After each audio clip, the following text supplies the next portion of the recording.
Você de casa, chega mais. Eu acho que você deve ficar bem atento agora na nossa pauta médica. No dia 30 de agosto é celebrado o Dia Nacional de Conscientização sobre a Esclerose Múltipla. O intuito da data é criar visibilidade nacional para a doença, seus pacientes e os desafios por eles enfrentados no dia a dia. A Associação Brasileira de Esclerose Múltipla estima que no Brasil cerca de 40 mil pessoas tenham a doença.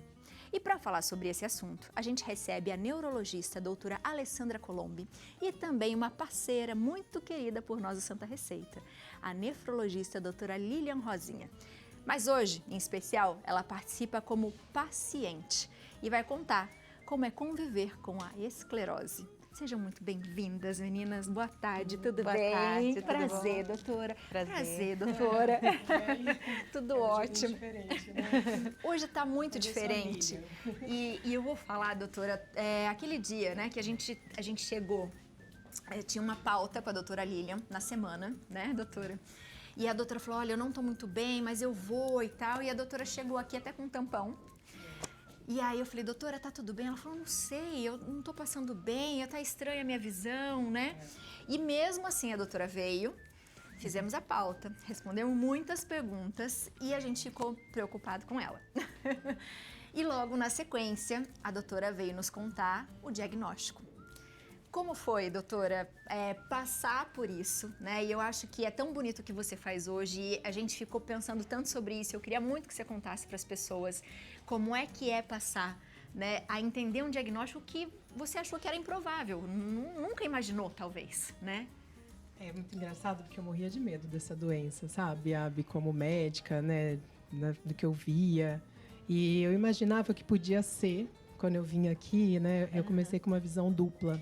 Comecei a enxergar tudo dois. E aí eu imaginava que era uma das possibilidades, mas me convenceram a não ficar pensando nisso. E no dia seguinte que eu tive aqui, saiu o resultado da minha ressonância. E aí na hora eu vi e falei, tô com esclerose múltipla. Eu só chorava na hora do diagnóstico. Eu fiquei desesperada, né? Eu sou mãe de uma criança pequena. Aí vinha na minha cabeça, poxa vida, eu não vou ver meu filho crescer. Eu me imaginava numa cadeira de rodas e ele se formando, sabe? E tendo que me carregar, assim. Foi desesperador. Mas eu passei por todos os processos de se receber uma doença grave, o diagnóstico de uma doença grave e crônica, né? Porque é uma doença que eu vou ter que conviver pro resto da vida. E eu comecei a enxergar um pouco diferente. Eu acho que a doença, hoje eu falo que a doença foi o meu despertar para a vida. Foi o meu corda. Foi a minha mensagem de Deus. Talvez porque às vezes é tão difícil a gente pausar que às vezes é necessário você levar um susto muito grande para você começar a se perceber, né? Infelizmente, Ai. Às vezes a gente vai na dor, né? Doutora, conte pra gente o que é esclerose múltipla. Então, a esclerose múltipla, ela é uma doença que a gente fala que é desmielinizante. O que é isso, né? Então, a doença desmielinizante é quando a gente vai ter uma lesão no nervo. Não é bem no nervo, mas na bainha que envolve ele. E a gente pode ter essa lesão em qualquer lugar do nosso cérebro ou do sistema nervoso. E o que é o sistema nervoso como um todo? É o cérebro ou toda a região da medula. Então, eu posso ter lesão em qualquer lugar que vai levar para a condução do nosso corpo. O que significa tudo isso, né? Para explicar. Eu vou estar alterando alguma função que o meu cérebro tem que admitir. Então, assim como a Lilian falou, eu tive uma alteração de visão, eu tive uma visão dupla. O que significa isso? Eu tive uma lesão em alguma parte do meu sistema nervoso, então em alguma bainha do meu sistema nervoso ali, eu tive como a gente fala assim, eu vou gerar uma cicatriz.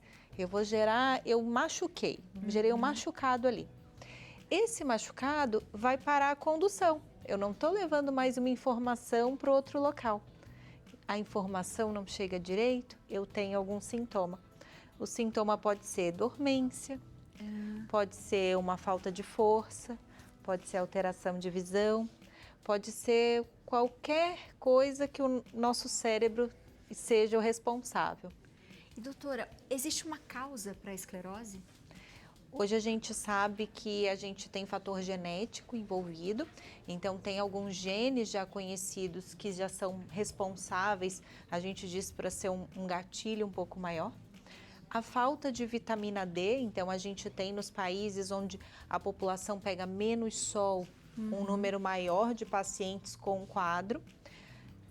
Alguns quadros virais, a gente sabe que pode precipitar o desenvolvimento da doença. O cigarro também é um fator de predisponibilidade. Mas como é que você sente os sintomas? Porque às vezes os sintomas parecem com outras doenças e eu acho que deve confundir muito. E confunde. Né? E confunde mesmo. Então, por isso que a gente fala assim que a esclerose múltipla, ela pode dar quase qualquer sintoma. Pode ser um paciente que só chega no consultório dizendo que está cansado. Estou com fadiga, eu estou meio depressivo, né? Eu estou desanimado. Opa, mas tem mais alguma coisa acontecendo? Pode ser uma alteração visual, a gente pode ter a visão dupla, a gente pode ter a cegueira de um olho, a gente pode estar acontecendo alguma outra coisa.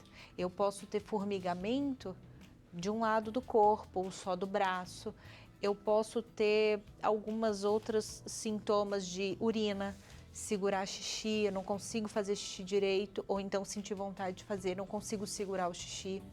Então eu posso ter sintoma quase no meu corpo inteiro. O que é importante? Quando eu tenho alguma disfunção no meu corpo, eu procurar um auxílio de um médico. Primeira coisa, né? Então eu estou passando por algum problema. Segunda coisa é nós colegas, a gente saber encaminhar quando a gente vê que não tem mais nada que eu esteja encontrando. Então, eu vou, às vezes, num urologista ou num nefrologista para ver o xixi.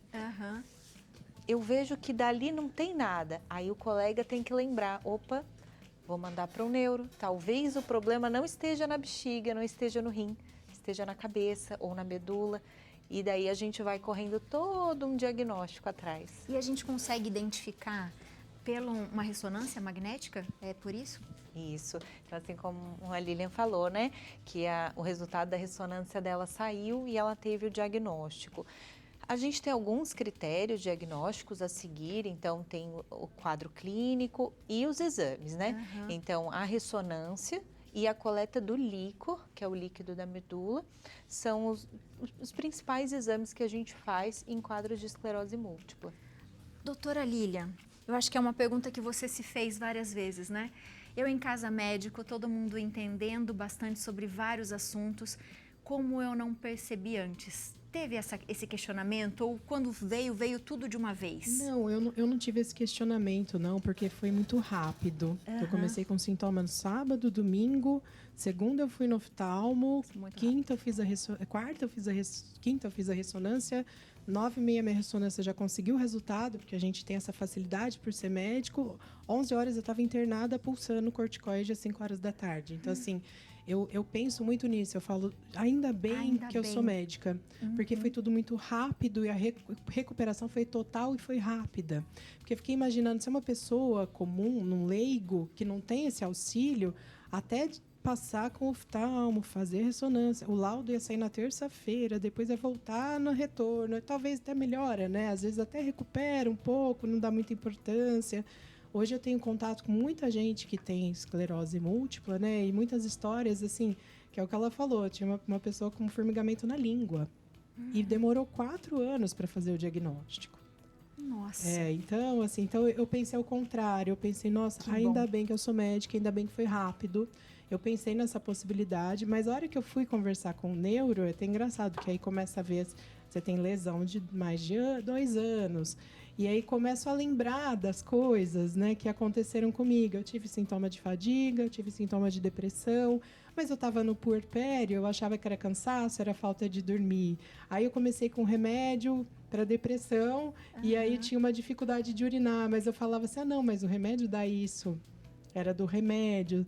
Eu tinha um formigamento nos braços, mas meu filho dorme em cima do meu braço. Nunca dei importância. Ele dorme comigo, ele apoia, eu pego no colo. Não é nada demais. Então, assim, ainda bem que teve a questão do olho. Que incrível isso. Léo, tem uma perguntinha. Vamos lá, Léo. Tem. Doutora, quando a gente recebe o diagnóstico, né? Eu sei que a doutora toca piano muito bem. É importante continuar essa movimentação no cérebro, por exemplo, quem não toca um instrumento, estou dando um instrumento de exemplo que a doutora toca piano. É importante continuar essa movimentação cerebral ou é bom dar uma segurada por enquanto e tal? Como é que é mais ou menos esse ponto aí? Não, a gente orienta que o que conseguir manter para manter. É muito importante, então, não só a equipe então, com médico, com medicação, a gente está fornecendo, né, orientando, mas toda uma equipe multidisciplinar. Então, é muito importante a atividade física, é muito importante tu estar fazendo o que tu gosta de fazer, é muito importante tu manter as tuas habilidades. Então, o teu dia a dia está permanecendo. Então, tu fazendo tudo que tu gosta. Então, a Lilian toca piano, manter essa atividade. Porque o cérebro, a gente fala que tem toda a neuroplasticidade. Então, o cérebro precisa se manter ativo. Qualquer lesão cerebral que eu tiver, para eu dizer que eu tenho uma sequela definitiva, a gente coloca 2 anos. 6 meses, uma melhora maior. 1 ano, aquela melhora que a gente diz assim, opa, ficou bom. 2 anos, eu ainda tenho como recapacitar e como melhorar. Então, é muito importante que tu mantenha treino, mantenha atividade, se mantenha ativo para o cérebro voltar a se manter útil e se manter ali fortalecido, vamos botar assim, não é bem fortalecimento, mas é tentando melhorar suas conexões, né? E o que a Lilian falou é bem isso, assim, ela tinha alguns sintomas que voltavam, melhoravam, porque é o quadro mais comum. O paciente tem o sintoma e melhora, tem o sintoma e melhora. Para a gente dizer que é um surto, que é um quadro, tem que ter pelo menos 24 horas de sintomas. Mas tem uns pacientes que ficam 2, 3 dias, melhorou. Opa, não era nada. Não era nada. E vai assim, e vai progressivo. E doutora, como é feito um tratamento? Como que a gente é possível controlar? Como funciona? Então, o que a Lilian falou é até bem importante. Ela conseguiu fazer o diagnóstico rápido, ela conseguiu já fazer o tratamento rápido. Quando a gente está num surto, é o surto que a gente fala é a atividade aguda da doença, né? Tá. Quando está em surto, quando eu tenho um quadro agudo, eu vou para o hospital.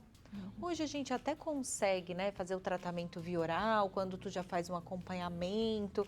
Então, às vezes a gente consegue fazer um tratamento via oral, mas muitas vezes vai para o hospital, toma medicação. Saí do hospital, ok, não uso mais nada? Não. A gente faz um acompanhamento e hoje a gente tem muitas medicações já no mercado que a gente tem que fazer uso. E por que a gente faz uso? Para conseguir manter a sua vida normal. E hoje a gente sabe que a gama de medicação está muito boa e a gente consegue reduzir os surtos assim em grande escala. Então, o que antes a gente tinha os pacientes, que foi a visão que a Lilian teve, eu vou ficar de cadeira de roda, eu vou... Não.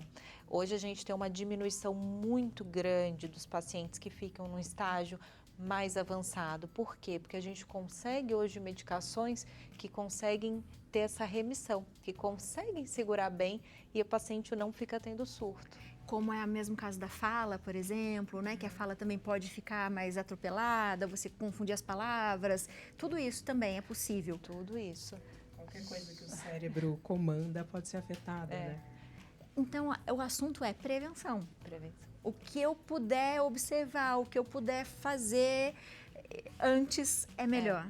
Sempre que tu tiver algum sintoma diferente, que não é o seu comum, procurar um auxílio. A gente diz, tem muita gente que bota assim, é um piti, né? O paciente não tem nada, tá só chorãozinho. Não, abre o olho, porque assim, o mais comum é mulher, mas homem também tem. Pode acontecer em qualquer idade, mas a faixa principal qual é? De 20 a 40 anos para iniciar. Então, é a faixa assim, mulher, jovem, é piti. Né? Então, é o cansaço. Então, é igual ela falou assim, é um filho pequeno. Não, gente, abre o olho. Né? Então, a gente tem essa faixa que a gente tem que ligar ali o alerta e pensar assim, pode estar acontecendo algo a mais. Às vezes a gente tem que investigar um pouquinho mais, porque se a gente tratar nessa época, a chance de não evoluir ou de parar essa progressão é muito maior. Que incrível. Doutora, é uma das coisas, né, que eu admiro muito a doutora Lilian pela profissional que ela é, por tudo que faz e pelas dicas que você tem dado para as pessoas. E a gente até falou rapidamente uma vez sobre isso, sobre o estilo de vida, né?